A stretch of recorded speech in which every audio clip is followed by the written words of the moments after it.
next section is we become a part of our everyday world. We become a part of our everyday world. We are influenced by people around us. Do you know someone who went overseas for a year or so and returned with an accent? Do you know a charming little 5-year-old who toddled off to school innocent and naive, and in no time learned more swear words than your average trooper? We become a part of our environment. None of us is immune to the influences of our own world. Our friends, our family, our workmates, the TV, the newspaper, the radio, the books, and the magazines we read. Let us not kid ourselves that we are untouched by the things and the people in our lives. Our thoughts and our feelings, our goals and our actions are constantly being shaped by the people with whom we live and work. Fred goes off to his new job at the factory. Fred takes his 10-minute coffee break while the other workers take half an hour. Fred says, "What is the matter with you guys?" 2 weeks later, Fred is taking 20-minute breaks. A month later, Fred takes his half hour. Fred says, "If you can't beat them, join them. Why should I work any harder than the next guy?" 10 years later, Fred is taking the longest coffee break in the factory.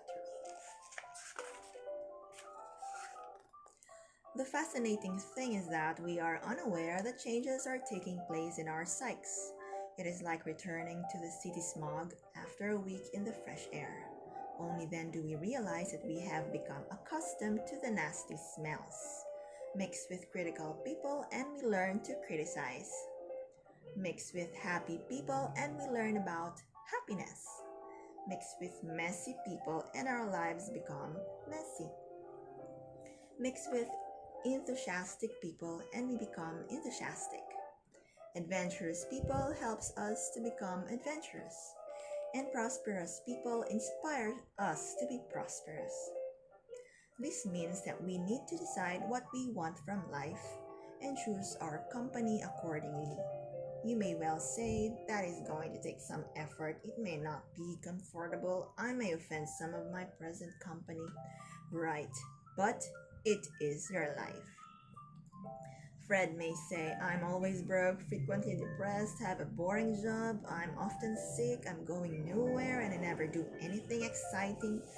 Then we discover that Fred's best friends are always broke, frequently depressed, have boring jobs, often ill, going nowhere, and wish that life was more exciting.